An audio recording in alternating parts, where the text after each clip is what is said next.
pembelajaran kita ibadah singkat kita dulu ya. Kepada anak Ibu Bella, Ibu minta tolong pimpin ibadah kita kan. Nah, Ibu.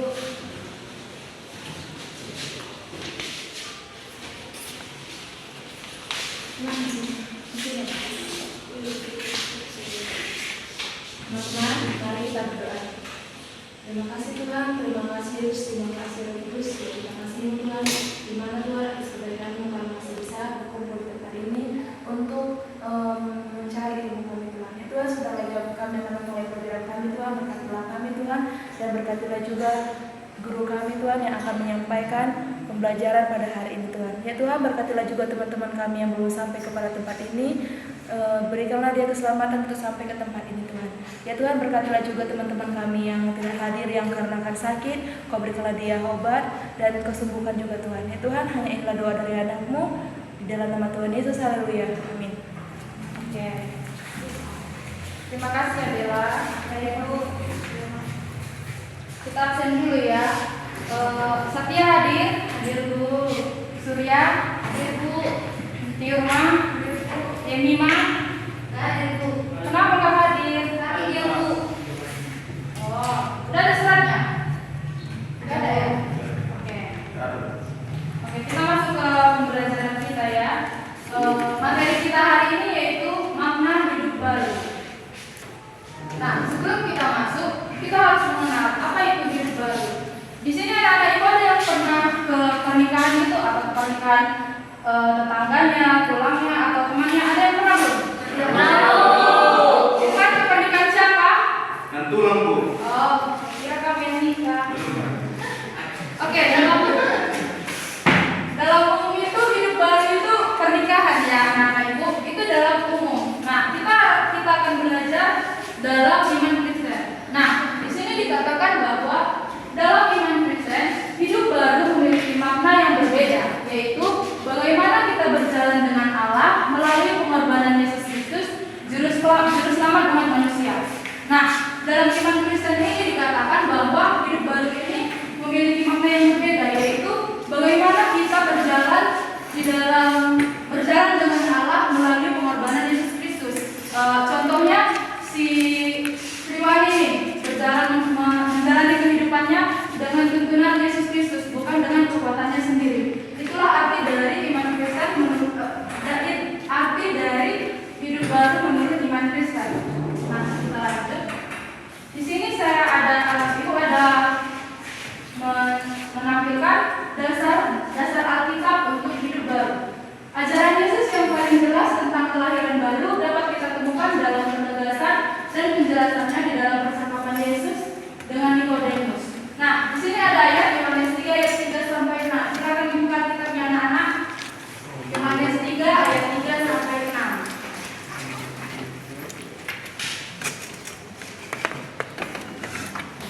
Sudah dapat semua? Coba sendiri kita bacakan ayat 3. Yohanes 3 ayat 3. Beginilah bunyi firman Tuhan. Yesus menjawab kepadanya, aku berkata kepadamu, sesungguhnya jika seorang tidak dilahirkan kembali, ia tidak dapat melihat kerajaan Allah. Nah, si Yemi coba baca ayat 4 nak. Kata Nikodemus kepadanya, bagaimanakah mungkin seorang dilahirkan kalau ia sudah tua? Dapatkah ia masuk kembali ke dalam rahim ibunya dan dilahirkan lagi? Ayat 5 coba baca Dela. Jawab Yesus, aku berkata kepadamu, sesungguhnya jika seorang tidak dilahirkan dari air dan roh, ia tidak dapat masuk ke dalam kerajaan Allah. Yang ayat terakhir coba bacakan Surya. Apa yang dilahirkan dari daging adalah daging, dan apa yang dilahirkan dari roh adalah roh. Nah, dalam ayat ini dikatakan bahwa jika seseorang tidak dilahirkan kembali, maka dia tidak pantas tidak dapat melihat kerajaan Allah. Di sini dikatakan bahwa apa yang dilahirkan secara jasmani akan bersifat jasmani, dan apa yang dilahirkan dari rohani akan bersifat rohani. Kita lanjut. Di sini ada maknanya, ada dua makna yang Ibu ambil. Yang pertama yaitu manusia termasuk mereka yang paling cermat menjalankan Taurat sekali, sehingga tidak lagi mampu mengikuti semua tuntutan Allah.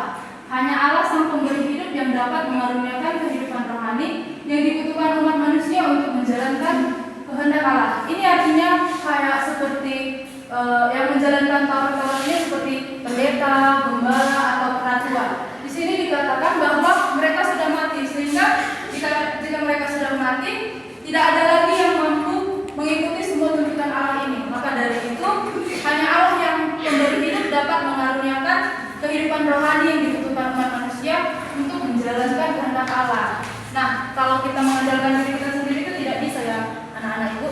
Hanya Allah yang dapat membantu kita mengaruniakan kehidupan rohani. Nah, yang kedua yaitu manusia sudah jatuh karena dosa, sehingga tidak lagi terhitung sebagai bagian dari kerajaan Allah. Maka kini kita hidup dalam kebinasaan dunia. Contohnya nih, si Firman sudah berbuat dosa, berbohong pada orang tua, mencuri uang orang tuanya. Dia sudah tidak lagi terhitung sebagai bagian dari kerajaan Allah. Maka dari itu, hanya sifat rohani yang diberikan padanya melalui lahir baru, ia dapat memperoleh hidup rohani yang Allah tuntut dari manusia. Hanya sifat rohani yang diberikan Tuhan kepada si Firman adalah, maka ia bisa memperoleh hidup baru dengan yang Allah tuntut dari manusia. Nah, kita lanjut.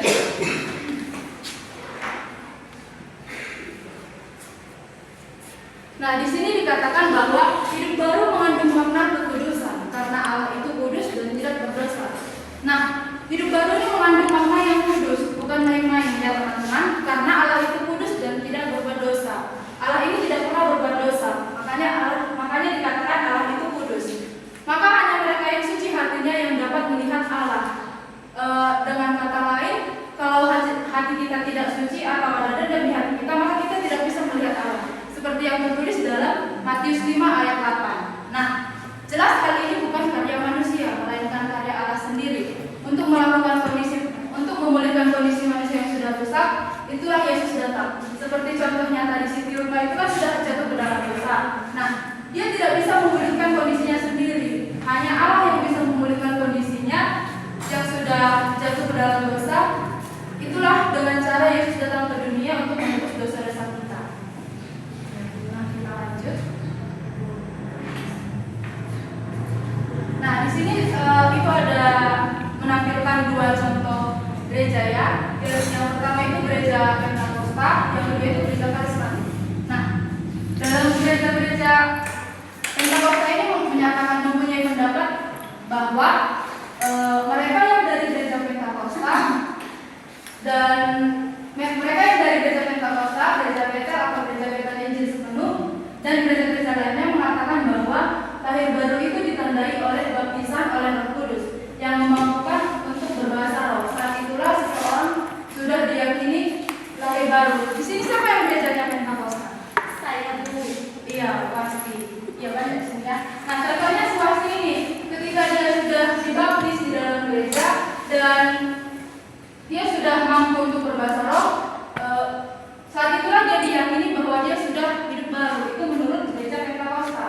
Namun berbeda halnya dengan gereja Karismatik, mempunyai pendapat lain, yaitu menurut mereka berbahasa roh bukanlah tanda utama untuk lahir baru, melainkan kemampuan untuk memiliki berbagai karunia roh, seperti kata-kata hikmat, pengetahuan, hikmat yang bertambah, karunia penyembuhan, mujizat, nubuat, kemampuan membeda-bedakan roh, berbagai bahasa roh, dan kemampuan menerjemahkan bahasa roh.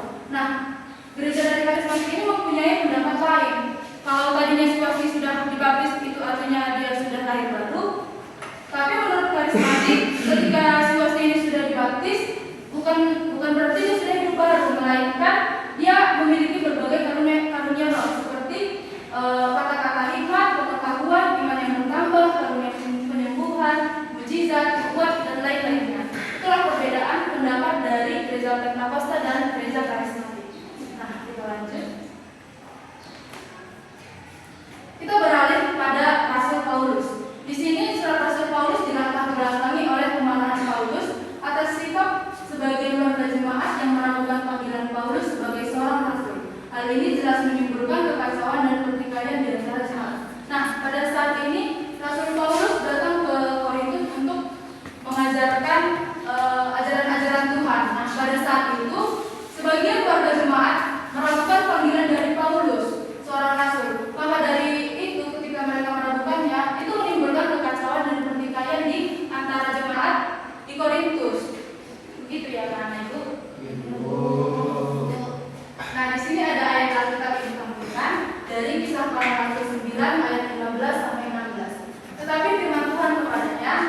berhentilah, sebab orang ini adalah alat pilihan bagiku untuk memberitakan namaku kepada bangsa-bangsa lain, serta raja-raja dan orang-orang Israel. Aku sendiri akan menunjukkan kepadanya betapa banyak penderitaan yang harus ia tanggung oleh karena namaku. Nah, ini perintah Tuhan kepada si Rasul Paulus. Di sini dikatakan bahwa perjumpaan itu telah mengubah perjalanan hidup Paulus secara total. Dari seorang penganiaya umat Kristen, ia berubah menjadi pemberita Injil yang paling bersemangat.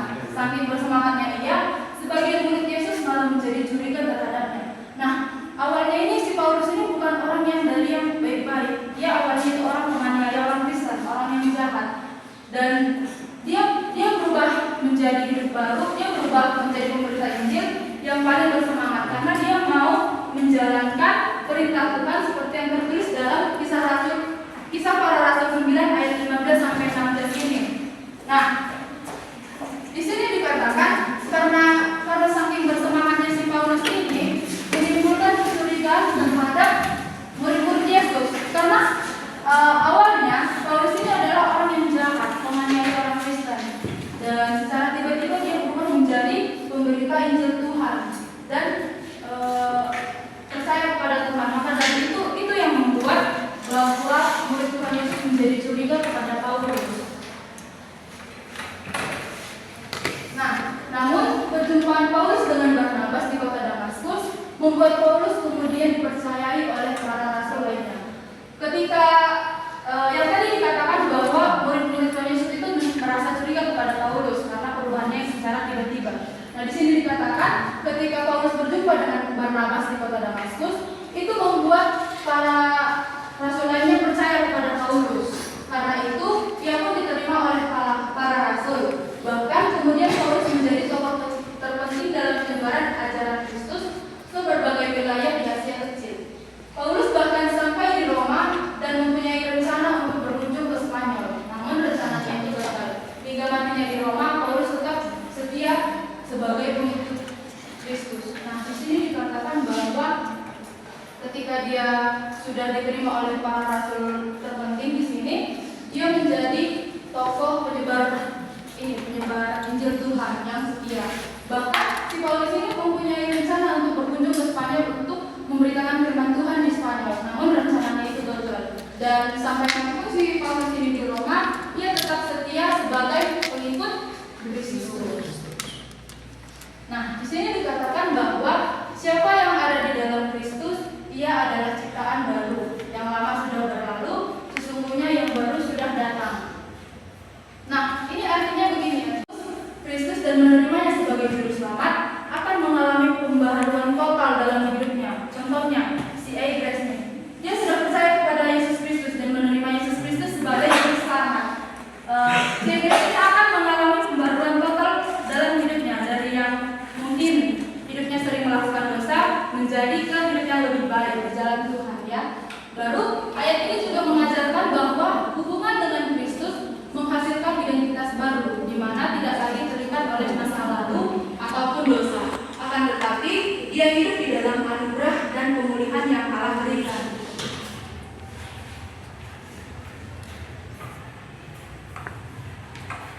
Nah, kembali ke cerita Rasul Paulus tadi. Di sini ia berkunjung ke berbagai kota yang ada di Palestina dan kemudian di Asia Kecil, yang kini dikenal sebagai wilayah Turki. Ada 3 perjalanan misi yang dilakukan oleh Paulus pada masa itu. Saat itu perjalanan laut tidaklah mudah. Paulus harus menempuh bahaya dan hidupnya terancam. Nah, di sini dia tetap memberitakan firman Tuhan, memberitakan Injil Tuhan ke negara yang ada di Palestina dan di Asia Kecil. Dalam perjalanan Paulus ini, dia tidaklah mudah, banyak tantangan yang dihadapinya.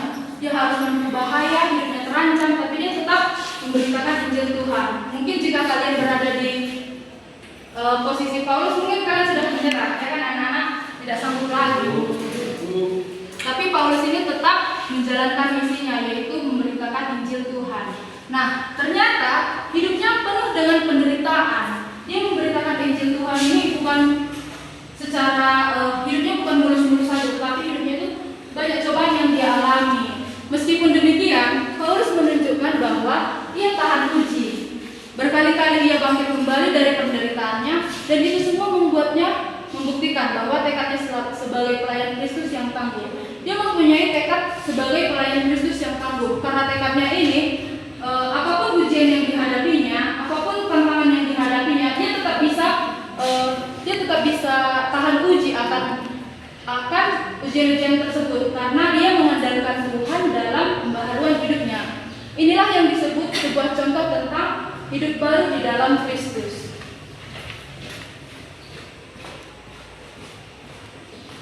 Nah, di sini dikatakan bahwa hidup yang baru hanya bisa terjadi apabila kita membiarkan diri kita dikuasai oleh Roh Tuhan, bukan diri kita sendiri. Ketika kita mau memulai hidup baru atau bertobat dari dosa menuju ke jalan Tuhan, kita bisa meminta kuasa dari Tuhan, pertolongan Tuhan. Bukan malah kita mengandalkan diri kita sendiri. Kita berpikir bahwa aku bisa nih berubah diriku sendiri menjadi lebih baik tanpa Tuhan. Kita tidak bisa begitu ya, anak-anak ibu. Kita harus meminta pertolongan Tuhan. Roh Tuhan yang memimpin hidup kita untuk tidak menjadi egois, suka meledak-ledak, mudah emosional, tidak peduli dengan orang lain dan sebagainya. Roh Tuhan akan memberikan rasa damai kepada kita. Damai, sukacita, keinginan untuk mengasihi sesama, bermurah hati, berbicara dengan lembut dan sopan. Mungkin kalau kita mengandalkan diri kita sendiri untuk merubah diri kita, sifat-sifat tersebut yang Ibu jelaskan tadi itu tidak akan kita dapatkan. Kita akan mudah terpengaruh oleh orang lain.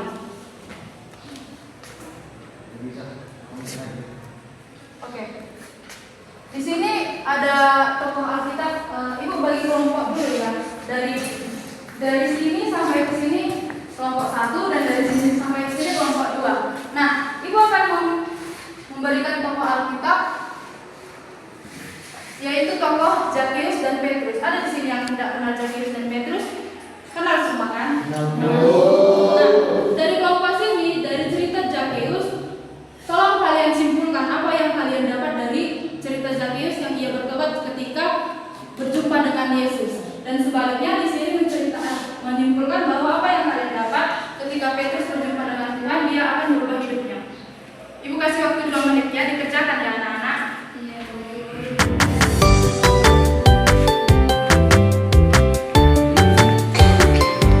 Sudah selesai kan?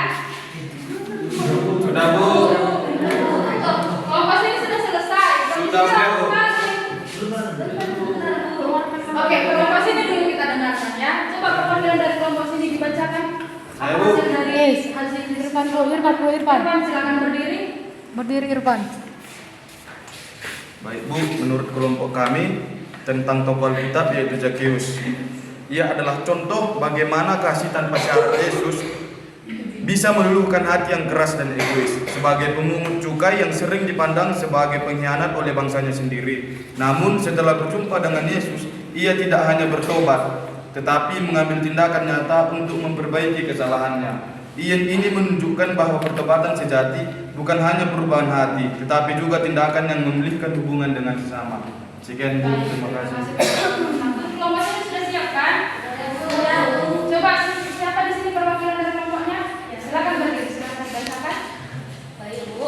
Di sini menurut pendapat kelompok kami tentang tokoh Alkitab Petrus adalah sosok yang mewakili perjuangan manusiawi. Ia bergumul dengan ketidakpastian dan ketakutan, tetapi akhirnya menemukan kekuatan dalam pengampunan dan kasih Yesus.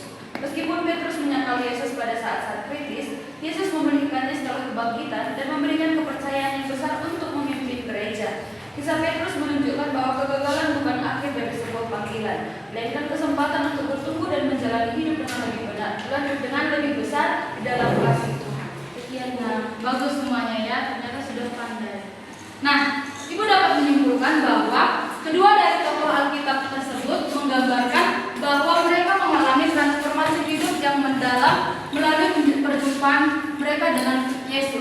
Mereka menunjukkan bahwa kasih dan pengampunan Yesus memiliki kuasa untuk mengubah kehidupan secara total, membawa orang-orang dari berbagai latar belakang menuju hidup baru berpusat pada kasih, iman, dan misi. Yang awalnya mereka tadi orang yang berdosa, ketika mereka berjumpa dengan Yesus, mereka berubah.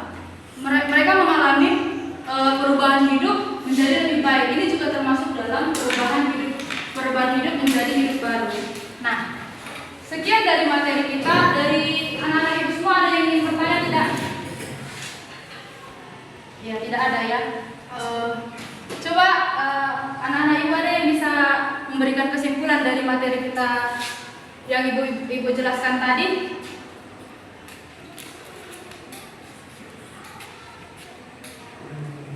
Ayo Bu. Ya, coba Sri Dewinda. Kesimpulan yang bisa saya ambil dari materi yang disampaikan yaitu hidup baru dalam Kristus merupakan transformasi total dalam diri seseorang setelah menerima Yesus sebagai Tuhan dan Juru Selamat. Hidup baru ini melibatkan perubahan sikap, cara berpikir, dan perilaku yang sesuai dengan ajaran Kristus. Hidup lama yang dipenuhi dosa, egoisme, dan ketidaktaatan digantikan dengan hidup yang dipimpin oleh kasih, pengampunan, dan ketaatan kepada Allah. Baik, bagus ya Sri. Berarti dia mendengarkan penjelasan dari Ibu. Nah, Ibu akan menambahkan kesimpulannya, yaitu hidup baru membuat orang Kristen menjalani hidup yang berubah total. Ia tidak lagi dikuasai oleh kemauannya sendiri, akan tetapi dia dikuasai oleh Roh Kudus. Yang awalnya hidupnya dikuasai oleh keinginannya sendiri, berbuat dosa itu kan keinginan kita sendiri. Sekarang hidupnya sudah dikuasai oleh Roh Kudus. Itulah sebabnya seharusnya terjadi perubahan dalam hidup kita semua. Seperti yang digambarkan oleh buah-buah roh yang diuraikan oleh Rasul Paulus dalam Galatia 5 ayat 22 sampai 23. Mari kita tunjukkan hidup kita yang baru di dalam Roh Kudus itu untuk melalui perubahan hidup kita sehingga kita tidak lagi hidup seperti orang lain yang menjalani nilai-nilai dunia seperti yang kita sudah bahas sebelumnya. Jadi mulai sekarang kita berubahlah menjadi hidup baru agar kita tidak lagi hidup di dalam nilai-nilai dunia, agar kita hidup di dalam jalannya Yesus. Nah, sekian dari pembelajaran kita hari ini. Apabila ada kesalahan kata dari Ibu mohon maaf. Sekian, terima kasih. Kita lanjut minggu depan. Shalom.